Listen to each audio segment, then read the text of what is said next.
pozdrav vsem.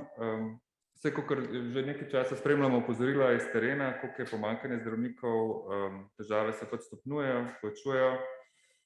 Zdaj so podatki Evropske komisije, 17. decembra, ki so prišli, ki kažejo zelo pomenljivo primerjavo, tako da mi smo v bistvu te podatke dopolnili z anketo, ki smo izvedli med našimi člani. Odzvalo se je skoraj 1900 zdravnikov in zobozdravnikov. Vsi ti podatki so že dostopni na naši spletni strani, kjer si jih lahko tudi prenesete.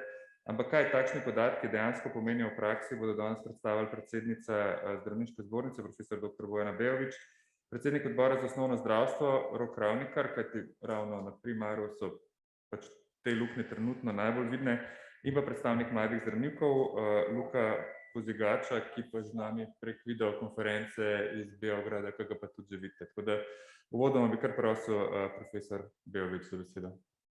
Lepo pozdravljeni in hvala za udeležbo. Jaz bom kar predstavila nekaj teh konkretnih diapozitivov s podatki in jih še nekoliko komentirala. Grem jaz s tem lahko naprej? Ali mi boste vi dali naprej?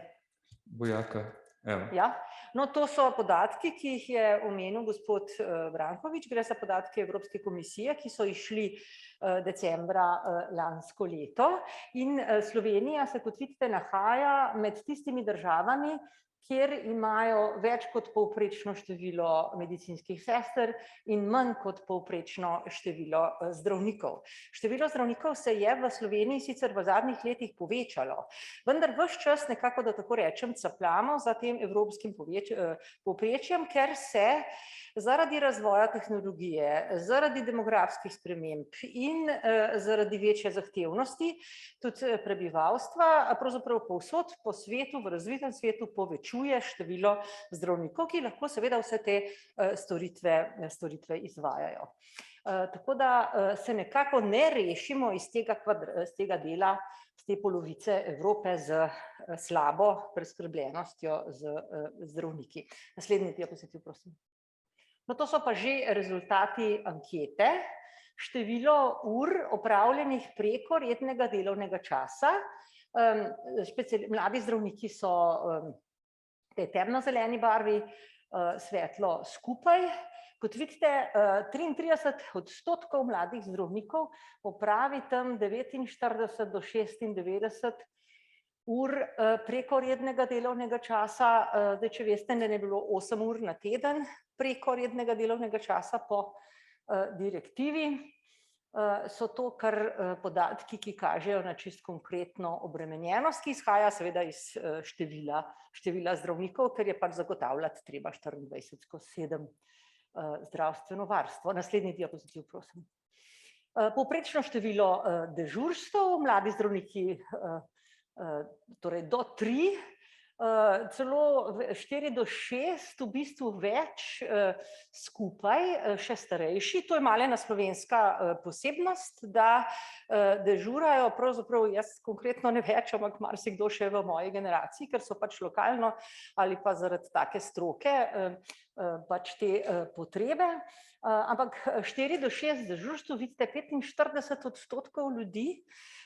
To pomeni, da ste vsak teden en dan dežurni, to pomeni, da ste 2 dni nekje iz procesa oziroma naslednji dan opravljate nek minimum svojih nalog, čeprav ste recimo delate, ne? Ampak to izvajanje tega dela po dežurstvu je izredno obremenjujoče in lahko povezano tudi z varnostnimi zapleti, bom kar naravnost povedala. Naslednji diapozitiv, prosim. Zdaj, razmišljanje o odhodu, tudi neka problematična zadeva. Kot vidite, da skupaj mladi zdravniki, specializanti, to je skoraj 2/3.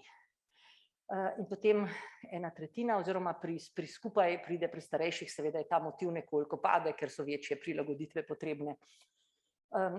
Naslednji diapozitiv, prosim. Zdaj pa, kam bi šli iz teh svojih trenutnih zaposlitev? Kot vidite, mladi zdravniki vidijo perspektivo zlasti pri odhodu k zasebnemu delodajalcu. Lahko je ta delodajalec tudi v javni mreži, pri nas je en del takih, ker do neke mere sicer bi lahko rekli, da je to vseeno, ker pokrivajo pač tiste storitve, ki so v državi potrebne. Ampak potem pa ostaja del medicine, ki ga pa ne morejo pokrivati zasebni izvajalci, tako imenovana težka medicina, torej do neke mere družinska, prav gotovo urgentna, intenzivne terapije, onkologije, skratka, veliko te težke medicine, ki pa še vedno ostaja v državnem zdravstvu in bo vedno do neke mere ostala in rabimo seveda dovolj velik pool zdravnikov, ki so motivirani, da v tej težki medicini ostanejo. Ta del medicine je delovno bolj intenziven, po drugi strani zahteva tudi vedno dodatni študij, dodatno usposabljanje, vezanje z raziskavami, skratka, gre za v življenju zelo obremenjujoče delo, za katerega morajo biti mladi ljudje motivirani oziroma, da tako rečem, ustrezno kompenzirani, da ne bodo za, ne vem, 20–30% večjo plačo šli delati bolj preproste stvari k drugim izvajalcem. To se nam zdaj konkretno dogaja. Dobesedno, ne bom rekla na dan, ampak na teden slišim kakšno tako zgodbo, da se pač kolegi odločijo, da si bodo življenje po eni strani poenostavili, po drugi strani imeli pa nekoliko večje dohodke. Med specializanti je tudi izredno velika skupina, 1/3 takih, dobra tretjina, ki razmišlja o odhodu v tujino. To so danes generacije, seveda, ki so zrasle v tej globalizaciji, kontaktih s tujino, selitve niso več nekaj posebnega, tako da je to kar velika grožnja. Namreč, se veste, so nekatere države na svetu, ki v bistvu proizvajajo zdravnike za to, da ti zdravniki zdravijo ljudi torej v drugih državah. To se množično dogaja v vzhodni Evropi, dokler ni bil Brexit, so celi avioni čez vikende vozili med Poljsko in Veliko Britanijo, da so kolegi tam delali. Skratka, to se vse povsod dogaja in seveda mi ne bi radi postali država, ki bo izvažala vrhunsko izobražene kadre. Naslednji diapozitiv, prosim.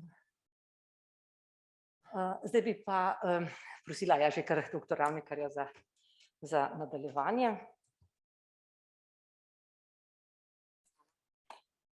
Lep pozdrav vsem.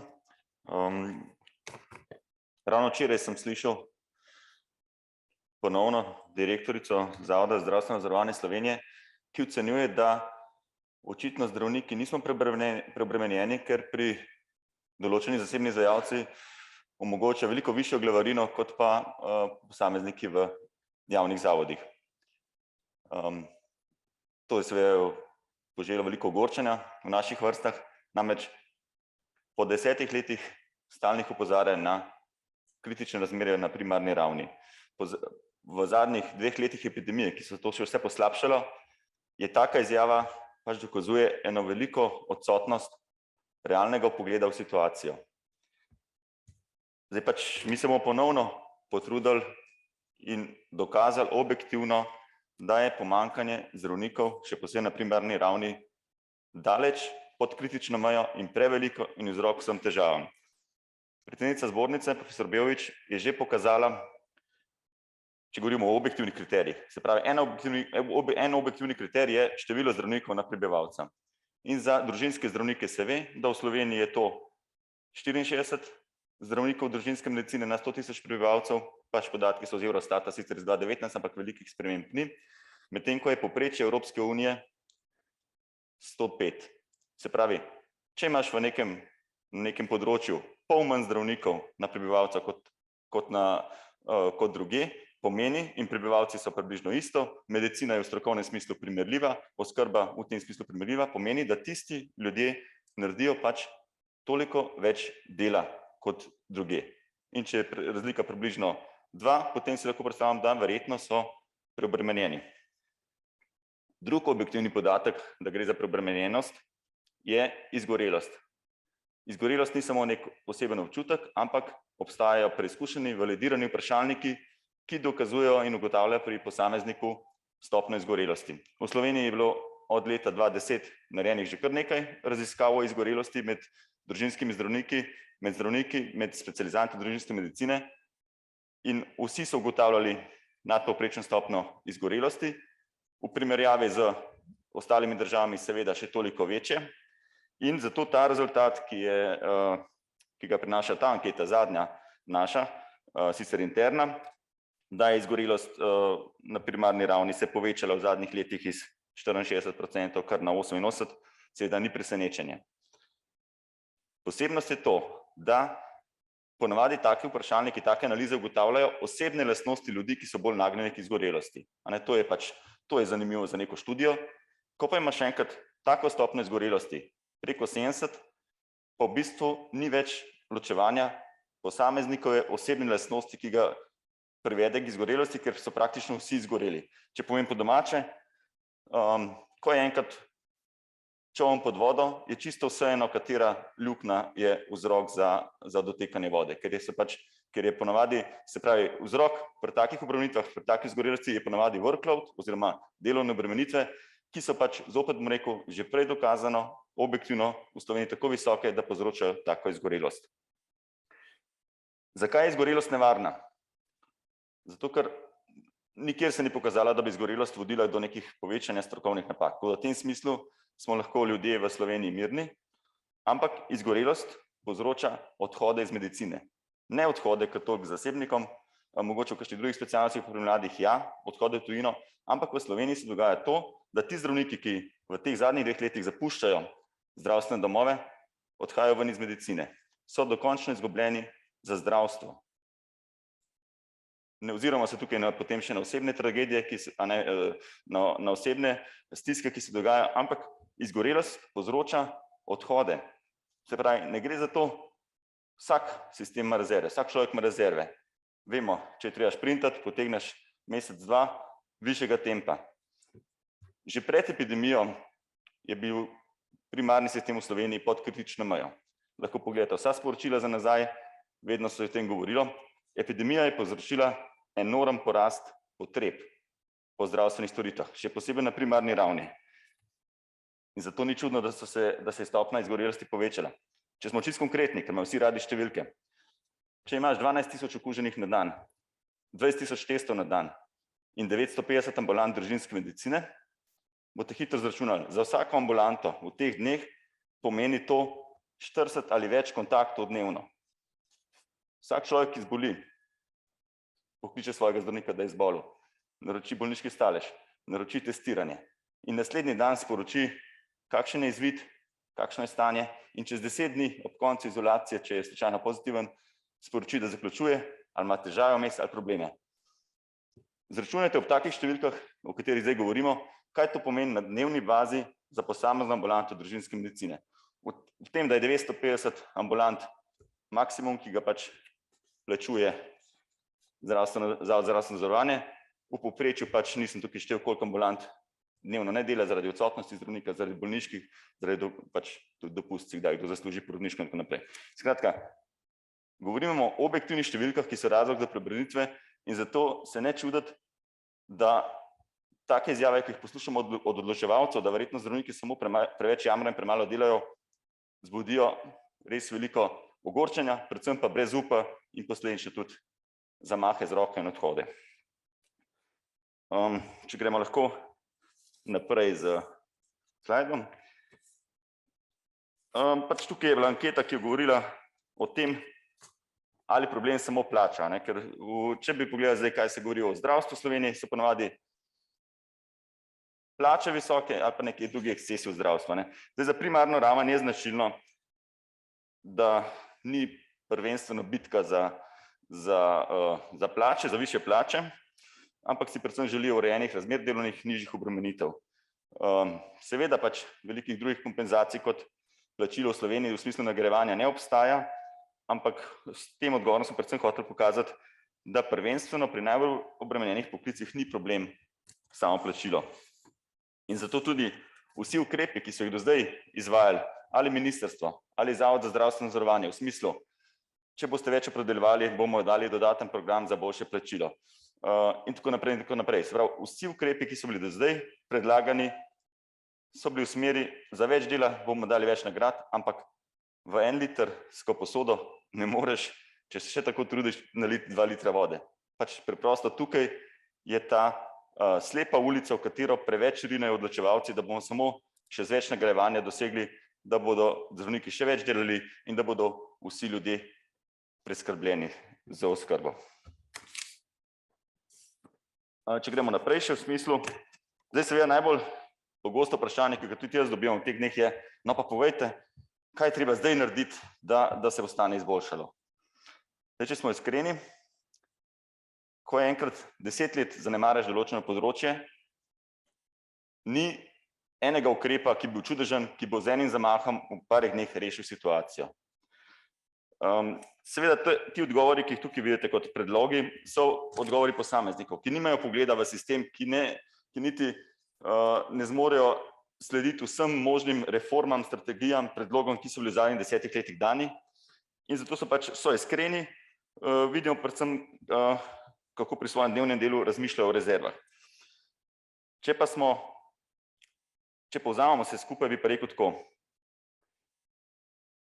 Prvo se morajo odločevalci sprijazniti s tem, da je vrag že vošala po domače, oziroma da je stvar daleč pod kritično mejo in morajo potegniti ročne zavore. Skratka, kaj jaz pogrešam, kaj pogrešamo tako na odboru za osnovno zdravstvo, kaj pogrešajo vsi zdravniki družinske medicine v Sloveniji, cela primarna raven, je, da se od besed sladkih o pomembnosti primarne ravni, o temelju piramide in tako naprej preide k konkretnim dejanjem. Se pravi, naj se preneha obtoževati primarno raven, da premalo dela, ampak naj se združimo v enem soglasni ugotovitvi, dobro, primarna raven je na robu zmogljivosti, verjetno že čez. Povejte, kaj lahko naredimo skupaj v tem trenutku, vsi enotni, da se nekaj spremeni. Se pravi, pogrešam enoten pristop, kot prvi korak bi bil, da se preneha obtoževati, da se premalo dela. To bi bilo prvo. Potem pa mora vsak na svojem področju narediti ukrepe za reševanje. Če zdaj grem po vrsti, ker rezerv ni več, se pravi, prva stvar nujna je zaustaviti odhode iz primarne ravni. To se mi zdi kritično, veste, prav v Ljubljani, da so zdravstveni domovi v bistvu poročajo o odhodih dnevno in to je nekaj najbolj nenavadnega, da ima prestolnica najbolj kritično preskrbo zdravniki. Kako lahko zaustavimo odhode? Prvič tako, da recimo ministrstvo ne reče, ja, zdravstvo žal ni deficitaren poklic, nič ne moremo.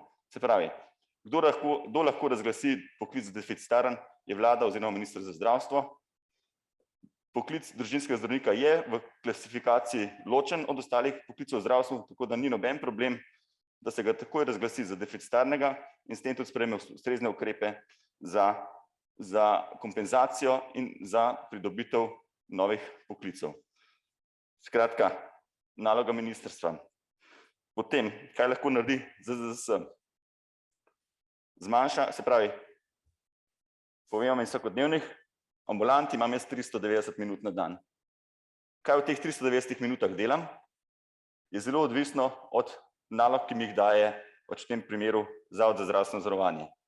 Ali so res vse naloge, ki jih delam v teh minutah, zahtevajo znanje zdravnika specialista družinske medicine? Jaz vam zdaj povem, da ne, da verjetno polovica od tega ne. Samo vseh unih 40 do 50 kontaktov dnevno zaradi epidemije, ki sem jih danes povedal, zelo redko potrebujejo nasvet zdravnika specialista, ampak gre večinoma za beleženje birokratskih administrativnih opravil.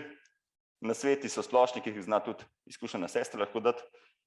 Skratka, Zavod za zdravstveno zavarovanje bo se mogel odločiti in reči, dobro, zdravnikov vas je toliko na voljo, kako bomo vaše znanje ves čas bolje izkoristili?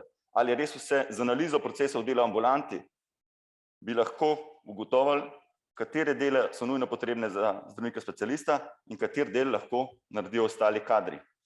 Nekaj je bilo sicer letos vsaj na papirjih narejenega za financiranje dodatnega 0,3 administratorja za posamezno ambulanto, ampak lahko si predstavljate, kako v sistemu, kot je Slovenija, če imamo take, kot imamo, zaposlovanja, zakone o zaposlovanju, delovnih razmerjih, zakon o sistemu javnih plač in tako naprej, kaj pomeni realizacija 0,3 administratorja na ambulanto v praksi. Jaz ne poznam, da je trenutno enega zdravstvenega doma, ki je uspel to že realizirati, čeprav na papirju vsi rečejo, vse smo vam dali 0,3 administratorja.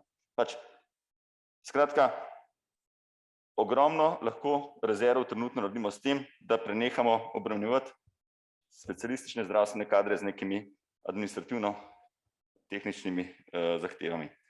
Druga stvar je nadzori. Samo na primarni ravni si lahko privošči Zavod za zdravstveno zavarovanje stalno neke nadzore nad tem, koliko plenic smo predpisali, kdaj smo predpisali in tako naprej in tako naprej. Se pravi, tudi to je izraz spoštovanja našega dela, da zaupajo naši izobrazbi, da zaupajo dolgoletnim izkušnjam, mentorstvu in tako naprej, da pa če mi ocenimo, da je neka določena stvar za pacienta nujna in neobhodna, da nam v tem smislu zaupajo. Ne pa, da smo še dodatno obremenjeni z beleženjem storitev, z poročanjem, za nadzori, s strahom pred, ali poznamo vsa pravila in tako naprej. Potem na drugi strani, če smo rekli zaustaviti odhode, na drugi strani, kako povečati zanimanje. To ne bo tako enostavno. Mladi zdravniki, generacije so drugačne in nekaj, kar je mogoče bilo zanimivo 20 let nazaj ali 30, danes ni več. Skratka, predvsem pa je potrebno preiti iz situacije brez upa, nikoli ne bo nič bolje, kar trenutno obstaja žal na primarni ravni, v situacijo obetajo se boljši časi, karierna priložnost na primarni ravni je dovolj zanimiva, dovolj nagrajena in dovolj spoštovana tako strani politike, strani kolegov zdravnikov in strani tudi konec koncev Zavoda za zdravstveno zavarovanje, da bom v tem poklicu imel ustrezno uresničitev svojega poslanstva zdravnika.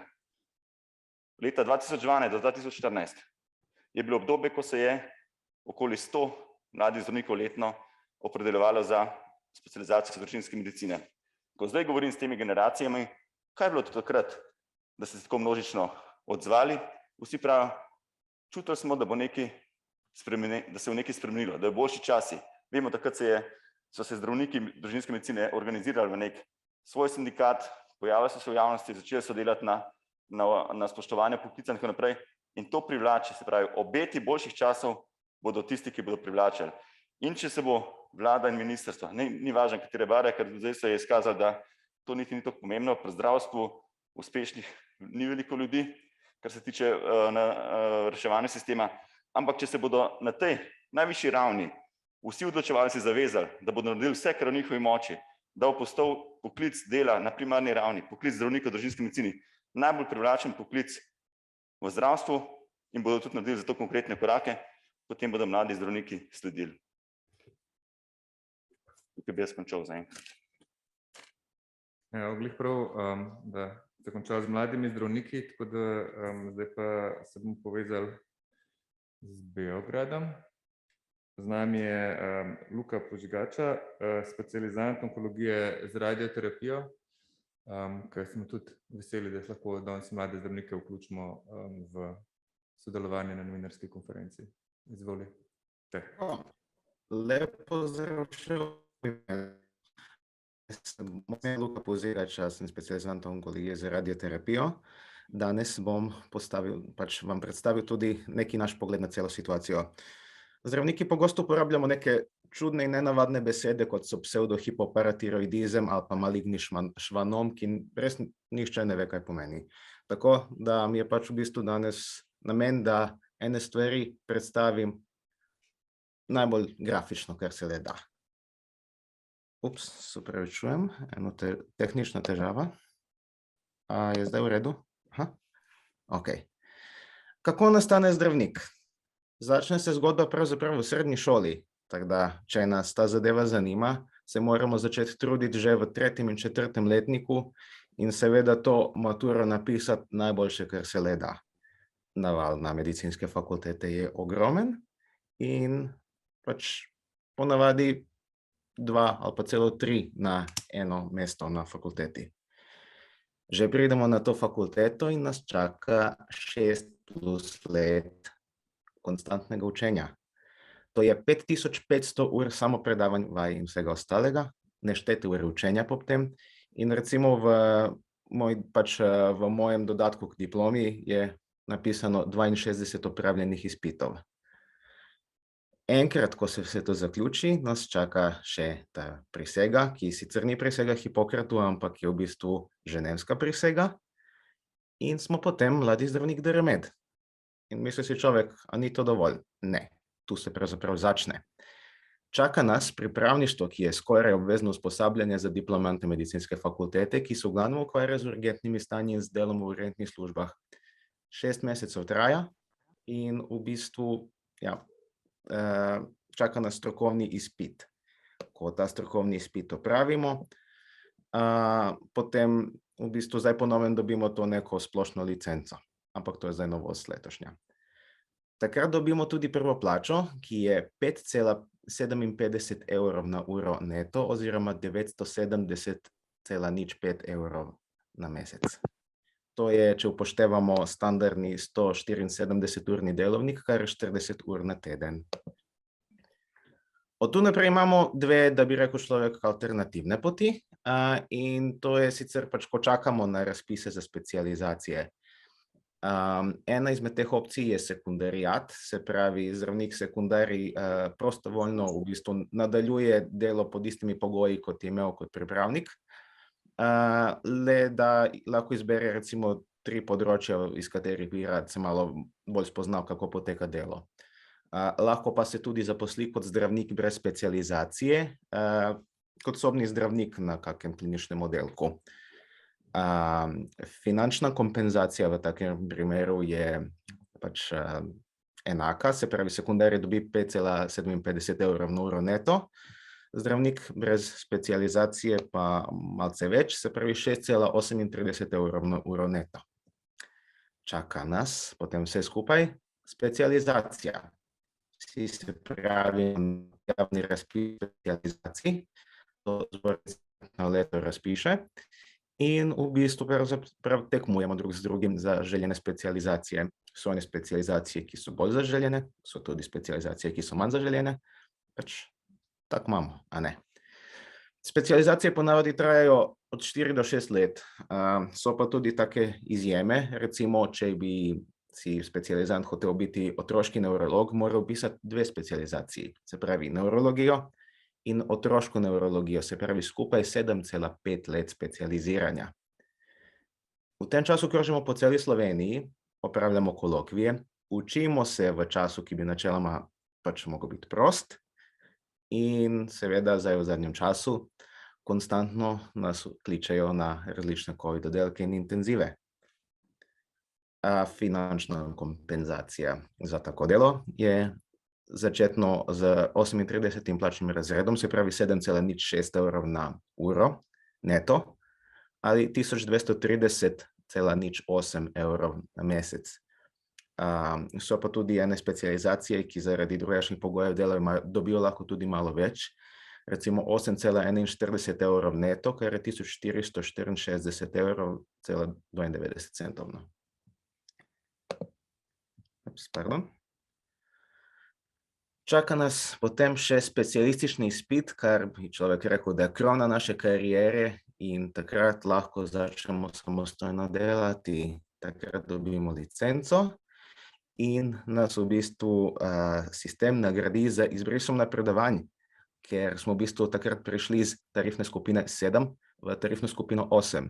Kaj pa to v praksi pomeni?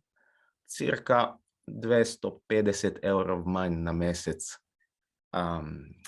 Plačni razredi za zdravnika specialista, ki pač začne svoje delo, so od 9,04 evrov na uro neto do 1572,49 evrov. Kot je prej bilo omenjeno, v bistvu imamo tudi posebne pogoje dela pri določenih specializacijah in deloviščih, tako da ta naša plača lahko gre do 10,81 evrov na uro neto oziroma 1881,40 evrov. Tu pa zdaj pridemo na en zanimiv del, v bistvu dodatki oziroma nerazumevanje, kaj so to dodatki in kaj pravzaprav to je. Gospa Matejčič je v 28.12.2021 povedala naslednje. A pozor, to so samo osnovne plače, brez dodatkov, kot so dežurstva. Tu bi rad razjasnil, da dežurstva so obveza in ne dodatek, ker nas je enostavno premalo. V tej anketi, ki je zbornica za vas pač pripravila, je 74,92% vseh anketiranih bi raje imelo manjši obseg dela kot višjo plačo. Pa še to bi rad pojasnil. To ne pomeni manjši obseg dela, da bi delali manj kot 40 ur. Ne, da bi delali tisti evropskih 48 ur. To je za nas manjši obseg dela. Kolektivna pogodba za javni sektor predpisuje dodatke vsem zaposlenim v JS. Ti dodatki so enaki za vse. Izpostavil bi pa nekaj takih zanimivih cvetk. Ko postanemo specialisti, dobimo na svoje račune dodatnih 23,27 evrov bruto, zato ker smo specialisti. Ali pa če gremo doktorat pisati, takrat dobimo malo manj kot 60 evrov bruto. Neverjeten denar. COVID dodatki so pravzaprav tudi taka zanimiva stvar. Še celo eni moji prijatelji, ki niso v tem fohu, me sprašujejo za te COVID dodatke. Dajmo še to pojasniti. Leta 2008, ko se je pisala kolektivna pogodba, kdo si je takrat lahko predstavljal, da bo kadarkoli pandemija? Takrat smo bolj govorili o kakšnem terorizmu ali kaj takega, ne pa o pandemijah, ki pa science fiction. Dodatek za delo v rizičnih razmerah, kar je območje visoke nevarnosti, nevarnosti terorističnih napadov z biološkimi agenci, demonstracij, naravnih nesreč, epidemij in epizooty v višini 65% urne postavke osnovne plače javnega uslužbenca. Tako pravi zakon. Deležni so ga bili vsi javni uslužbenci. In ta dodatek je aktiven le ob razglasitvi epidemije. Epidemije trenutno ni dodatka. Na naši Facebook strani precej pogosto dobimo take zanimive komentarje. Dajmo prebrati enega, ki se mi je posebej dopadel. V fabriko delati še tam bolj. No, dajmo plačilne liste na plano, da vidimo znak za evre, znak za dolarje, znak za evre, znak za dolarje, vprašaj. Z veseljem, tudi na naši spletni strani boste, pač tudi tu v tej prezentaciji imate dostop do naših plačilnih list, enih 40 smo jih gor objavili. Take plače imamo mladi zdravniki in zobozdravniki v Sloveniji. Kaj nam ponuja študentski servis? Kot mladi zdravniki delo izven naše specializacije pravzaprav ne mogoče, ampak mogoče kaj takega, da bi pač lahko dvoživkali, a ne. Polnjenje polic v Primorsko-notranjski regiji, se pravi, to je na spletni strani študentskega servisa oglas za številko 357317, nam omogoča 6,34 evrov neto. Delo pa v urgentnem centru kot zdravnik-pripravnik dobimo 5,57 evrov neto. Pobiranje hitrih antigenskih testov v kakšnem kontejnerju v Ljubljani dobimo celih 10 evrov na uro neto. To je lahko razvidno iz tega oglasa 358430. Ko pa taki človek kar kritično zboli, pa pride nekako na intenzivo, tam ga bo obravnaval pa najverjetneje tudi intubiral, specializant anesteziologije za plačo 8,41 evrov na uro neto, se pravi 1464 evrov neto plače. Pardon. Če bi danes začeli ustvarjati novega specialista iz nadobudnega maturanta, bi ta lahko začel z delom čez 11 let pod pogoji, da vse izpite opravi znotraj 6 letih faksa, da so vsi razpisi koledarsko ugodni, da ni COVID prerazporejanj in da se seveda odpove družini in otrokom v tem času. Se pravi, leto 2036 pa se ni tako daleč, a ne? Danes ljudje poznajo ceno vsega in vrednost ničesar. Hvala za pozornost. Najlepša hvala, to je bil še pogled mladih zdravnikov, zdaj smo bili že precej izčrpni, tako da predlagam, da gremo čim prej tudi na vprašanja, par vprašanj pa potem naprej. Pa vas prosil sem zato, ker smo še na Zoomu, da če postavljate vprašanja, prijete do mikrofona, da pač slišajo tudi kolegi, ki so doma.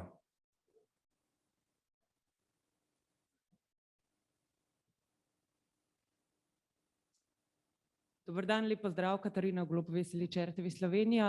Mene pa zanima, kakšno pa je vaše stališče glede uvoza tujih zdravnikov v našo državo. Tukaj je kar precej nekih preprek, ki hkrati preprečujejo, da bi več zdravnikov se odločilo, da bi prišlo delati v našo državo. Ja, hvala za vprašanje. Ves razviti svet se pravzaprav ukvarja z uvažanjem ekspertov različnih področji, tudi zdravnikov. Seveda je pametno pridobivati res dober kader. In seveda Slovenija pravzaprav ni zelo zanimiva za tiste, ki imajo posebne ambicije, ki so bili najboljši študenti v svojih državah in podobno. Nekateri so zelo dobri, moram reči, saj delajo z nami, ampak imamo pa tudi številne težave z kolegi, ki so diplomirali na raznih novih fakultetah po Balkanu in preverjamo potem, zakaj sploh gre in podobno. Zdaj neka bariera seveda mora biti za tako imenovani uvoz zdravnikov, zato ker moramo zagotavljati eno ustrezno kakovost. No, ena od teh stvari, ki je bila precejšnja bariera, se je ravnokar spremenila s spremembo zakona o zdravniški službi, in sicer gre za preverjanje znanja slovenskega jezika, ki bo zdaj spremenjeno na ta način, da bomo preverjali v bistvu znanje medicinskega jezika, tistega vokabularja, ki ga pač zdravnik, ki prihaja od drugod, pozna in mora poznati, in to bo izvajala zdravniška zbornica. V bistvu gre za to, da so v komisijah tudi zdravniki, ne samo jezikoslovci. Mislim, da se bo s tem zmanjšala ena bariera, ki je bila do sedaj, ocenjujemo, nesmiselna. Kar se tiče seveda ostalih barier, tudi preverjanja jezika kot takega, se veste, da lahko nepoznavanje jezika vodi do napak pri obravnavi. In kar se tiče ostalih barier, seveda morajo do neke mere ostati, ker moramo zagotavljati pač določeno kakovost znanja, ki ga bo potem ta kolega namenil svojim bolnikom oziroma prebivalcem Slovenije. Tako da jaz sama osebno se, moram reči, strinjam s tem, da na pameten način omogočamo vstopanje v sistem zdravnikom od drugod, ampak seveda, da pridobivamo, kot je to povsod po svetu, dobre kadre. Si pa lahko predstavljate, čisto preprosto povedano, tisti zdravniki, ki smo zrasli v Sloveniji, smo začeli, ne vem, živeti pri svojih starših, ko smo specializirali in podobno, in smo nekako s temi dohodki nekako zvozili, pa številnimi dežurstvi seveda. Če pride nekdo od drugod, si splačo 1500 evrov, ne more ustvariti družine, ne more vzpostaviti tukaj enega stanovanjske situacije in podobno. In to je tisto seveda, kar kolege konkretno odvrne, ker se enostavno v Sloveniji s temi dohodki ne morejo preživeti, razen če ne gre na kakšno izjemno situacijo kakšnih sorodnikov ali karkoli takega, ne. Štartati od začetka za zdravniško plačo je izjemno težko. Hvala.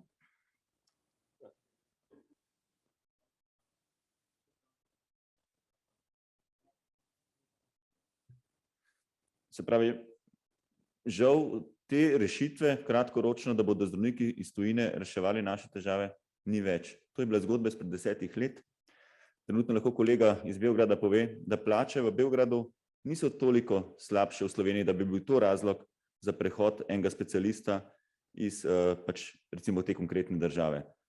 Potem pa so tukaj še delovne obremenitve. Vprašajte tiste, ki so v zadnjih letih dokončali specializacijo, recimo družinskega zdravnika v Sloveniji, ali so to pogoji, v katerih bi on povabil kolege iz tujine, da pridejo k nam. Tudi druge države so se odzvale, se pravi Srbija konkretno ali pa Romunija, ki so bile včasih znane kot države izvoznici kadrov, so potegnili ročne zavore, so sprejeli take ukrepe, kot se reče, da so vsi strigli z ušesi, ampak so pač uspeli zaustaviti izhod svojih zdravnikov. Tako da to nekako, jaz vedno ta vprašanje čutim tudi kot nekako očitek, češ zdravniki nalašč, bremzate nove kadre, zato da imate vi potem več dela in visoke plače.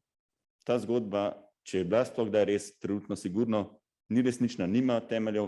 Mi si želimo kdorkoli pride strokovno sposoben delati v slovensko zdravstvo, ga sprejemamo z široko odprtimi rokami, ampak kot sem rekel, tukaj velikega upanja je brez veze, da si ga nadejamo. Hvala lepa. Hvala. Imamo še eno vprašanje. Tu bi še samo nekaj svojega dodal. Evo, recimo, glih to, ko sem iz Beograda, Slovenija ni več zanimiva, že dolgo časa ni. Enostavno se nikomur pač več ne splača, da bi naredil tako veliki premik v svojem življenju, kot da spremeni državo, da se nauči neki obskuren jezik, s katerim res nikoli v življenju ni prišel v stik. To zdaj govorim po generaciji, ki je rojena po letu 91, ker smo pač že tako daleč, a ne? Tako da zdaj računati na neki pač naval zdravnikov iz bivše Juge, mislim, da ni realistično. Je pa zanimivo tudi to, v vseh programih političnih partij, od leve proti desni, se pravzaprav vsi strinjajo, ker je zelo zanimivo, da pač vsi imajo enako razmišljanje, vsi bi radi uvozili zdravnike. Mene pa zanima, odkot pa? Hvala. Evo, to je bil še praktičen primer. Zdaj imamo še eno vprašanje, rokca dvignjeno, Uroš Ferrari, 24 ur. Probujemo preko Zooma. Ja, pozdravljeni, Uroš Ferrari, 24 ur zvečer. Jaz imam pa vprašanje za doktorja Ravnikarja in profesorico doktorico Beović, in sicer glede pro bono ambulant. Zdaj, tudi se več zavarovanih ljudi išče pomoč v pro bono ambulantah, tudi upokojenci, ki recimo ne morejo plačati tistega doplačila pri zdravilu, se obračajo nanje. Bila je celo ena gospa, ki je 30 let plačevala zavarovanje in je bila potem usmerjena v pro bono ambulanto. Pač lahko mogoče par besed o tem še spet. Mikrofon. Jaz lahko samo potrdim, da verjamem, da so stiske in pritiski na tako na pro bono ambulante čedalje večje, ampak se ne more drugače biti. Če v rednem zdravstvenem domu manjka 10 zdravnikov, potem se pravi, ni rešitve druge in ljudje pač iščejo pomoč tudi pač na pro bono ambulantah. Jasno je, da pro bono ambulante so bile namenjene za ljudi brez vseh zavarovanj, a ne? Ampak trenutno, če ni dostopa do zdravnika, če ni dostopa do primarnega zdravstva, je pač tudi pritisk na njih večji. Jaz bi rekel, da je to še en dokaz več za odločevalce, da je stvar pač pod vsako kritično mejo. Se pravi, ta klic na pomoč iz pro bono ambulant, tudi dobili smo ga na Zdravniško zbornico Slovenije, lahko samo rečemo, ja, verjamemo, poznamo problem, z enakim problemom se ukvarjamo tudi v ambulantah, ki niso pro bono, in pač se obračamo vsi skupaj na odločevalce.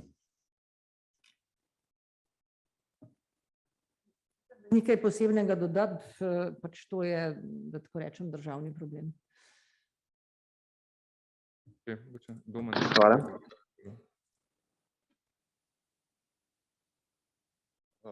Ja, pozdravljeni, Domen Anderle Esta. Jaz bi imel najprej vprašanje, vemo, da že dalj časa opozarjate na te težave, a ste zdaj v zadnjem času, ko zopet to izpostavljate danes, dobili kakšno povabilo strani ministrstva, kakšen odziv, verjetno ste naslovili ta opozorila, te vaše zahteve tudi na njih. Potem pa drugo vprašanje še za vas, doktor Ravnikar, če lahko vprašam, od danes velja spremenjen režim PCR testiranja, tudi sami ste govorili o obremenitvah na osnovnem zdravstvu. Bo ta režim vsaj nekoliko omilil ta naval na primarno zdravstvo, kako ocenjujete ta spremenjeni režim? Hvala.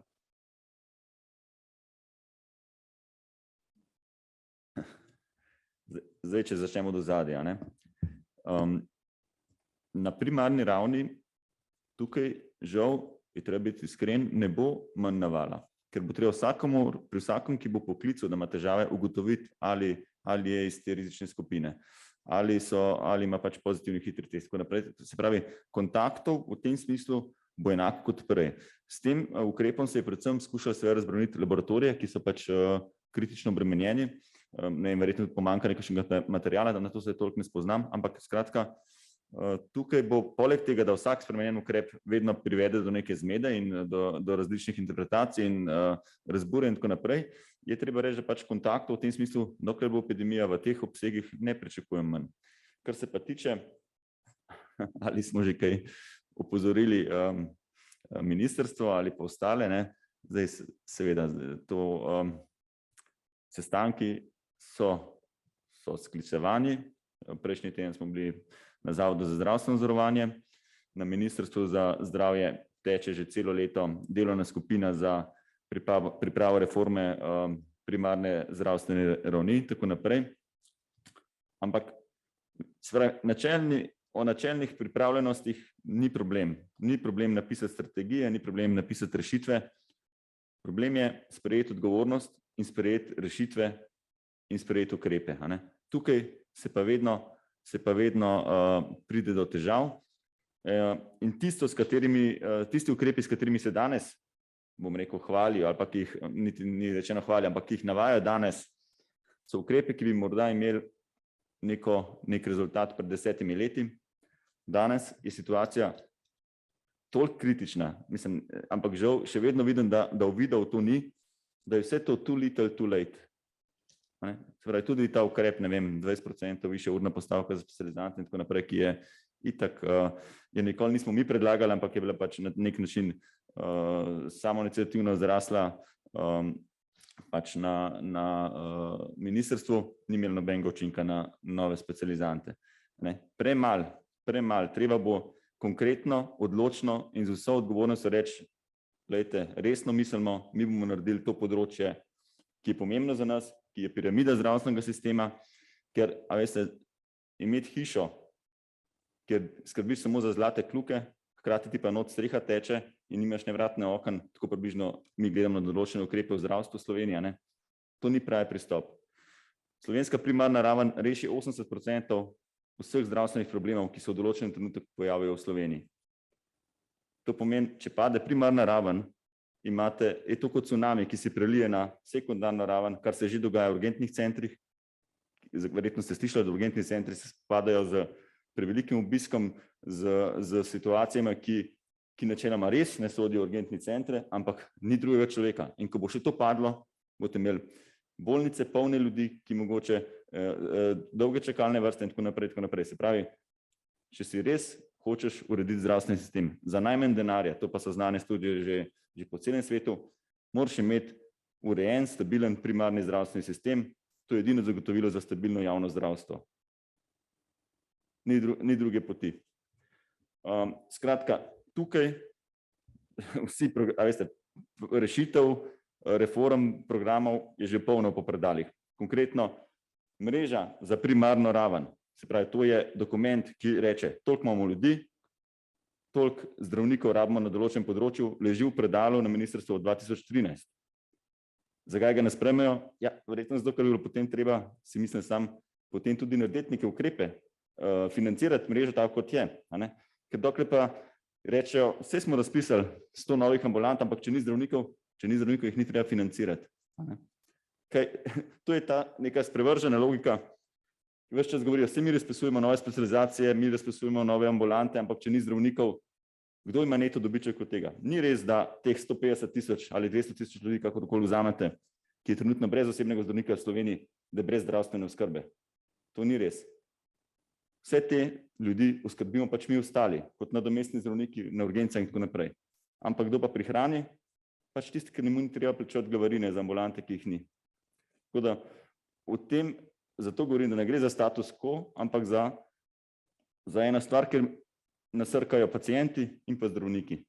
Vsi drugi pa stojijo zraven in si lepo umijejo roke, ker so kao naredili vse, kar je v njihovi moči, kar pa ni res. Hvala. Zdaj, predsednica, moramo opravičiti, ker je že v 45 minutah šla. Ok. Še zaključna misel. Živijo, Rebeka Tomadus, Svet kanala. Se bom navezala na ta vaš odgovor, ste že podali eno iztočnico. Te obljube oziroma rešitve, ki jih ima ministrstvo, ki jih ima minister, so številne, ampak po drugi strani pa malo prazne. En izmed teh, ki jih minister ves čas poudarja, je tudi povečano število zdravniških timov ali pa povečan vpis na fakultete. Kako gledate na te rešitve, če to sploh so? Dolgoročno seveda je rešitev povečan vpis na fakulteto, ampak ste videli, kolega je vam pokazal. To je rešitev za naslednjih 11 do 15 let. A ne. Se pravi, če dela ministrstvo strategijo do leta 2040, potem je povečan vpis na fakultete ena izmed konkretnih rešitev. A ne. En pogost ukrep, ki se tudi pojavlja, je investicije v zidove. A ne. Potem je Slovenija še posebej znana in je prav, da komentiram. Mi, ko smo bili v tujini na izmenjavah ali pa ko smo se ogledovali, v tujini ambulante načeloma so dosti primerljive našim, zidovi so dosti primerljivi našim, ampak vse drugo je drugače. Se pravi, obremenitve, informacijski sistem, to je pač ena rak rana slovenska, da imamo programe, ki niso namenjeni delu zdravnika s pacienti, ampak so namenjeni obračunu storitev in tako naprej. Se pravi, vse tiste stvari, ki kurijo naš čas, konkretno, ne?